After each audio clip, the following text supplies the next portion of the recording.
Now, my friends, his soul will be returned inside his body, inside his grave.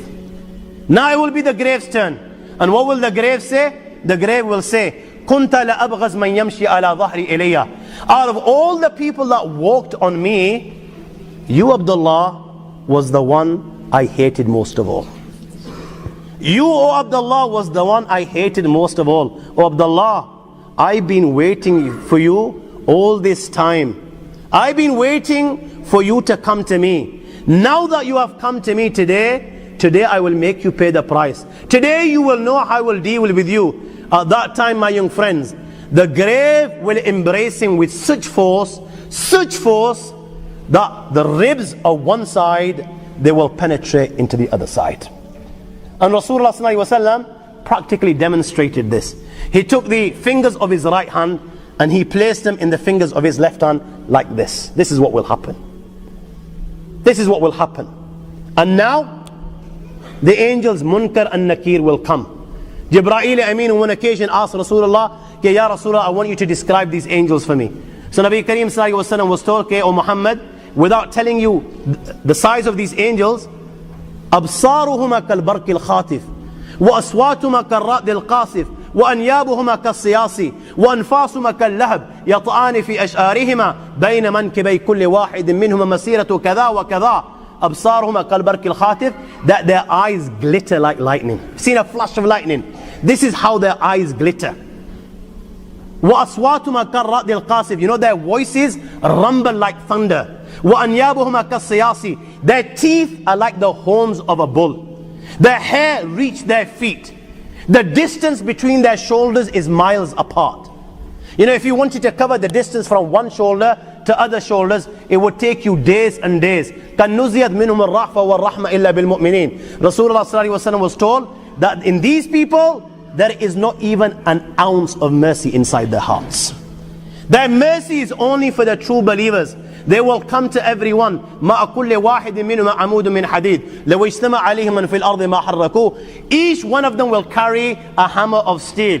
My young friends, all those within the dunya, from the humankind and jinn kind, if they were to get together just to pick up one of these hammers, never mind moving it an inch, they will not even be able to move it a millimeter. Not even a millimeter. They will come to him in his grave. They will reproach him. فينطحران انتحارا يتقعقع منه عظامه وتظول أعظام من مفاصله فيخر مخشين عليه. They will reproach him in such a manner, Allah protect, that every bone in his body will begin to crack. Every bone, they will reproach him. He will faint. When he comes round, they will ask the three questions. من ربك؟ ما دينك؟ من هذا الرجل؟ يا هذا اعرف مكانك. Recognize where you are. Look around you. The dunya has come to an end. You are now inside the grave. Tell us, Man Rabbuk, who is your Lord? Now you and I were sitting here and we're thinking, yeah, yar, I read the kalima la ilaha illallah Muhammad Rasulullah. Who doesn't know the answer to these? Who doesn't know the answer to these? My Lord is Allah, my deen is Islam, and this man is Muhammad. Who doesn't? These are simple. My young friends, you know, in there, if you haven't lived a life according to the teachings of Allah and His Rasul Sallallahu Alaihi Wasallam, you know what? Just as those that wine and dine whilst they're alive are whining and dining on deathbed, and rather reading the kalima la ilaha illallah, they're uttering nonsense like give me intoxicants to drink. If you spent a life like this, when these angels ask you these simple questions, and indeed they are simple questions, my friends, you will not have the answer. Now this guy was whining and dining. You know, when the question is asked, Man Rabbuk, who is your Lord? What do you think he will say? Allah says in the Quran, أَرَأَيْتَ مَنِ اتَّخَذَ إِلَهُ هَوَىٰ. You know, he was one of those, his God, his Lord was his desire. He didn't listen to Allah, he didn't follow the teachings of Rasulullah, he was following his desires. His desire was saying, you know what, this girl's look absolutely, she's dynamite, she's beautiful, go for her. He was going for her.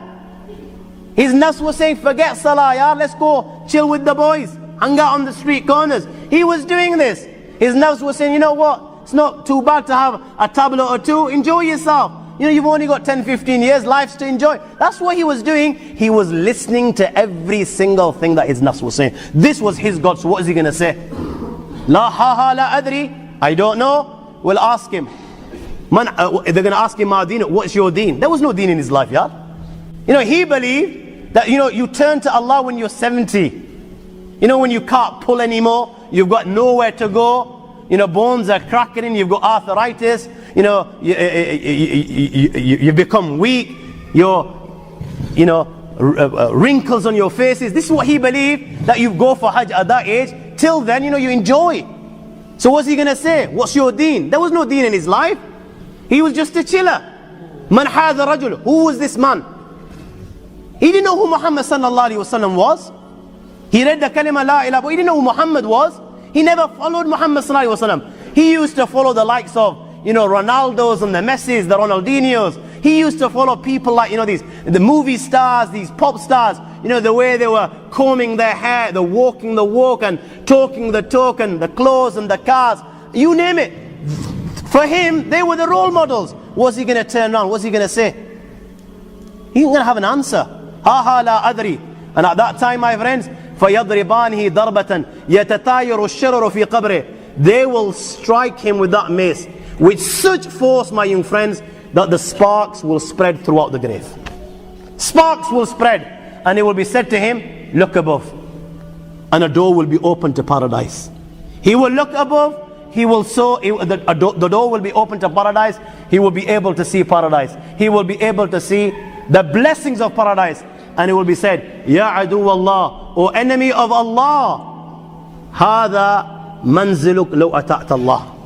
How do you worship Allah? Then this was your abode. But you didn't. Rasulullah sallallahu alaihi wasallam at that time swore by his life. Walladhi nafsi biyadih. He swore by his life. At that time, he will feel such regret, the likes of which he's never felt before. That's when reality will come before his eyes. He's seeing Jahannam, and he knows now that he's been deprived. He knows what's going to happen thereafter. At that time, Rasulullah swore by his life that individual will feel such regret, the likes of which he's never felt before.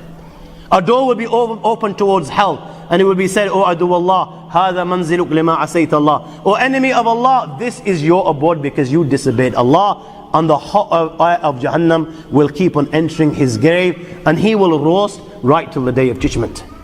Hadith of Bara ibn Azib, after the questions, a caller will call out, and كذب عبدي فافرشوا له من النار والبسوه من النار وافتحوا له بابا إلى النار. Give him the clothes of Jahannam, give him the bedding of Jahannam, and open a door towards Jahannam for him. Thereafter, a man will come inside his grave. قبيح الوجه قبيح الثياب منتن الريح. This man is ugly of face, his clothes are ugly, he stinks. He will come in his grave, and this man will begin to mock. He'll begin to take the mick, and he will say to him, you know what? Abshir billadhi yasu'ak. Good news. Good news. Glad tidings of what? Alladhi yasu'ak. Of that which troubles you, of that which gives you taklif, of that which brings you pain. Hada yawmuka alladhi kunta tu'ad. You didn't believe. You were just too big to believe. هذا يومك الذي كنت توعد. My young friend, this is the day that you were promised. Allah mentioned it in the Quran, what your outcome will be if you reject. Rasulullah mentioned it in hundreds of hadiths, what your outcome will be if you reject. The A'imma on every Jummah would remind you of the consequences. In gatherings like this, you were reminded of these consequences. But you refused to believe. You didn't believe that you were going to die. You didn't believe there will be accountability. You didn't believe that the angel will come. Today, you will pay the price. And he will ask, and who are you? فَوَجْهُكَ الْوَجْءَ الَّذِي يَجِيءُ بِالشَّرِّ. Your face brings bad news. Who are you? He will turn and say to him, أَنَا أَمُلُكَ الْخَبِيثِ. You know the bad deeds that you performed in the dunya? I am those deeds. Allah has given me a body so that you can see what you did in the dunya. And my friends, when he can see his deeds before him in the form of a body, black body which literally stinks, with black clothing, my friends, he will begin to beg the Almighty Allah. He will now know what's going to happen, my friends, and he will begin to beg the Almighty Allah. Wallah, Rabbi la tuqim as-sa'a. Rabbi la tuqim as-sa'a. Wallah, I beg you, do not bring the final hour. Do not bring the final hour, because he knows okay, whatever happens thereafter will be 1,000,000 times more severe, and it will keep on increasing and increasing and increasing, and there is no end. Hadith of Bara ibn Azib says, فَيُقَيِّدْ لَهُ أَسَبْ أَبْكَمْ. Thereafter, a blind and deaf tormentor will be appointed to torment him. Blind and deaf. Why blind and why deaf? So you know, when he's crying inside his grave, and he's begging, and he's shouting, and he's screaming, and tears of blood are flowing from his eyes, and he's begging for compassion and mercy to be shown, these tormentors will be blind and deaf, so they cannot see him crying, and they cannot hear him begging. And they will have a hammer. When they strike it on a mountain, it will turn to dust. And when they strike him, all the khalaiq, the creations of Allah, will be able to hear this, other than the thaqalain, that is the humankind and jinn kind. Sayyidina Abu Sa'id al-Khudri radiyallahu ta'ala relates that Nabi Kareem sallallahu alayhi wa sallam said, يُسَلَّتُ عَلَى الْكَافِرِ فِي كَبْرِ 99 تَنِينَ تُنْحِشُ وَتُلْدِغُ حَتَّى تَكُمُ السَّاعَةِ. 99 serpents will be sent upon him, and they will keep on biting him till the day of judgment. Such is the venom of one of them, my young friends, that if it was to sting the earth, nothing would grow on the earth right till the day of judgment. 99 upon him, and they will keep on stinging him right till the day of judgment. Right till the day of judgment. The reality of the matter is, my young friends, different people will receive different punishments.